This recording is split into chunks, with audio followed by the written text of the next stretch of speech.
आज हम बनाते हैं रंग बिरंगा सांप। सांप बनाने के लिए कुछ सामग्री हमारे को चाहिए। जैसा कि आपने देखा, रंगीन पट्टियाँ हम ले लें और इसकी चौड़ाई लगभग एक स्केल की चौड़ाई के बराबर हो सकती है। और इसमें विभिन्न प्रकार की पट्टियों को हम जोड़ेंगे। थोड़ा सा गोंद लगाएं और पहले से मैंने पट्टियाँ काट ली है। इस तरह से अलग अलग रंगों की पट्टियों को आप जोड़ते हुए चलें और जितने ज़्यादा रंग होंगे उतना ज़्यादा सुंदर सांप दिखाई देगा। तो इस तरह से एक बहुत लंबी पट्टी हम बना देंगे और उस लंबी पट्टी को सांप बनाने के लिए काम में लेंगे। ये देखिए, मैंने कई रंगों की पट्टियाँ काट ली है और इनको थोड़ा थोड़ा गोंद लगाकर चिपका लिया है। आप भी इस तरह से चिपकाते हुए आगे बढ़ते जाएं। हमारे को एक बहुत अच्छी लंबी एक रंग बिरंगी पट्टी इस तरह की देखिए, ये हमने बना ली है और ये काफ़ी लंबी है। अब इसमें सांप को पूंछ हम बनाएंगे सांप की। तो पूंछ बनाने के लिए पट्टी के दोनों सिरे, उन्हें हम थोड़ा सा नीचे की तरफ से तीखा रखते हुए ऊपर की तरफ काटेंगे। तो नीचे का सिरा थोड़ा तीखा रहेगा जिससे कि ये पूंछ का निर्माण हो जाए। तो ये दोनों सिरों पर हम करेंगे इस तरह से। तो जब इसे हम बनाएंगे तो अंतिम समय में ये छोटा होता जाएगा और एक तरह से सांप की पूंछ दिखाई देने लग जाएगी दोनों तरफ से। इधर से भी करें और इधर से भी करें। तो इस तरह से हम जो है एक सांप जैसा आकार बना पाएंगे। तो इस पूरी पट्टी को आप थोड़ा सा ध्यान से बराबर भागों में हमें इसे रखना है। तो उसके लिए दोनों सिरों को हमें तीखा करना पड़ेगा, तभी वो पूंछ बन पाएगी। ये देखिए, इधर से भी मैंने कर लिया है और इधर से भी मैं इसको काट रहा हूँ। काटते समय सावधानी रखें, आप बड़ों की सहायता ले सकते हैं। इसको बड़ी सावधानी पूर्वक काटें कैंची की सहायता से। इस तरह से मैंने दोनों साइड दोनों छोर काट लिए हैं। अब इन दोनों छोरों को आप एक साथ पकड़ लें और पकड़ के धीरे धीरे आगे बढ़ते हुए इसके प्रथम छोर की तरफ बढ़ें, जिससे हम सांप का निर्माण करेंगे। तो देखिए, ऐसे इस तरह से बिल्कुल बराबर बराबर बराबर, बड़ा ध्यानपूर्वक करना है आपको, कहीं ये फट नहीं जाए। ये देखिए, इस तरह से जिस प्रकार मैं कर रहा हूँ उसी तरह से आप भी कर सकते हैं। ये इस तरह से लेते हुए इसे अंतिम छोर पर ले आएँ। अब यहाँ से हमें एक पट्टी को ऊपर की तरफ रखना है। एक पट्टी को हम बिल्कुल 90 डिग्री एंगल पर 90 का कोण बनाते हुए इसे हम एक दूसरे के ऊपर डालेंगे। इस तरह से देखिए, इधर से मैंने ऊपर की तरफ लिया, अब नीली वाली भाग को मैं इसके ऊपर लूँगा। इस तरह से आप निरंतर इस कार्य को करते हुए आगे बढ़ें।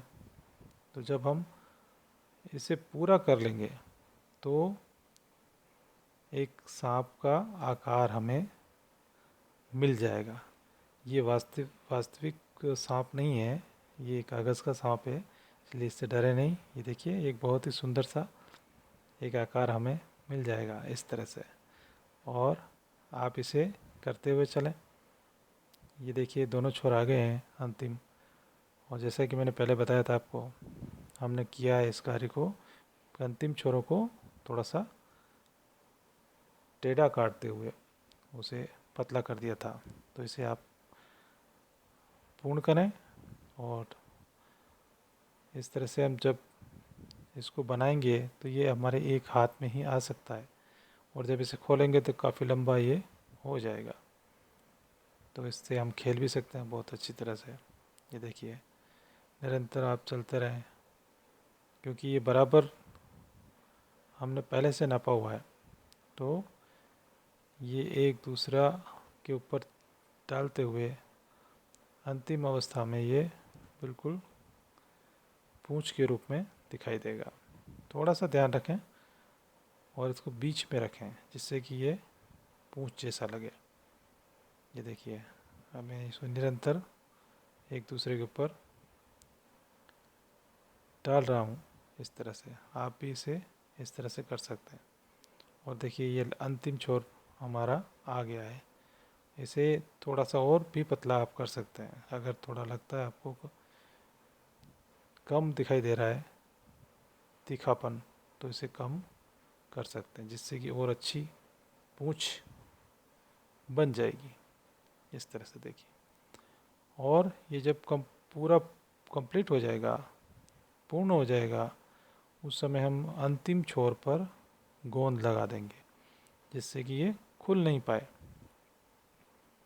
और हमेशा के लिए ये लॉक हो जाएगा, बंद हो जाएगा। अगर आप गोंद नहीं लगाएंगे तो ये खुल सकता है।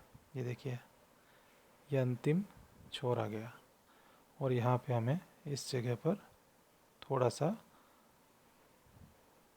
गोंद लगाना है, ज़्यादा नहीं लगाएं, केवल अंतिम भाग चिपके, इस प्रकार। ये देखिए, अब इसे आप खोल के देखिए, देखिए बहुत ही बढ़िया एक आकार हमें प्राप्त हुआ है। पर अभी ये सांप नहीं लग रहा है। इसे कई रूप में हम काम में ले सकते हैं। इसे माला के रूप में भी हम काम में ले सकते हैं। सरस्वती माता की माला भी हम इस तरह से बना सकते हैं और सजा भी सकते हैं। तो अब हम इसका मुंह बनाएंगे। तो मुंह बनाने के लिए एक छोटा सा कागज़ मैंने लिया है, और उसको दो भागों में बराबर करके, जिस प्रकार से हम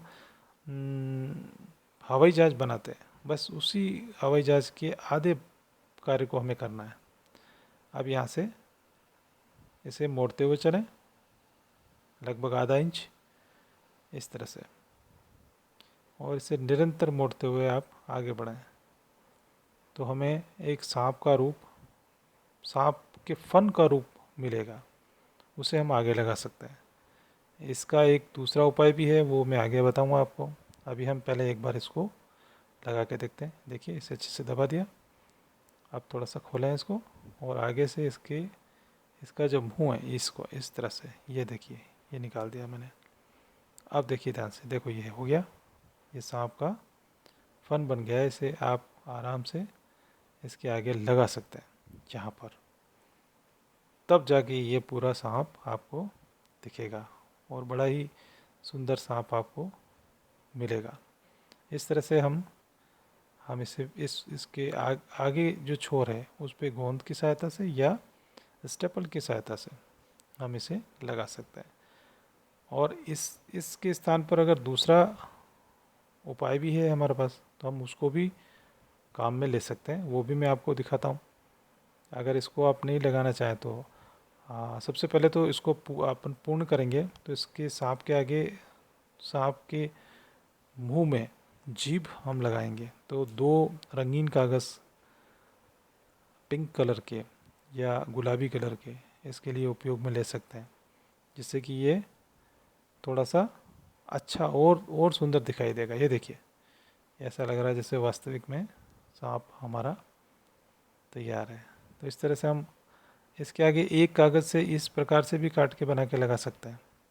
ये भी एक मुंह का आकार दिखेगा आपको। तो इसको भी हम गोंद की सहायता से लगा सकते हैं। तो ये आप नो बैग डे दिवस पर कर सकते हैं। घर पे बनाइए आप आराम से इसे, और इसे थोड़ा सा अगर हवा में रखेंगे, पंखे के नीचे आप रखेंगे, तो ये बहुत ही सुंदर तरीके से ये चलेगा अपने आप। मैंने पूर्व में भी सांप बनाए, तो वो आगे थोड़ा सा अभी आगे आपको दिखाई देगा, और जब थोड़ी सी हवा चलेगी तो इस तरह से चलेगा वो कि आपको लगेगा, ये देखिए, ये थोड़ा छोटा है, पर देखिए अपने आप ये हवा की सहायता से आगे बढ़ रहा है। इस तरह से आप बड़ा भी बना सकते हैं। तो इस तरह से सांप बनाएं, आप अलग अलग रंगों में बनाएं, और इसे आप मनोरंजन के रूप में भी ले सकते हैं, खेल सकते हैं। आप घर पर इसे बना के सजा के रख सकते हैं। तो आज मेरी क्लास में बहुत बहुत धन्यवाद आपका।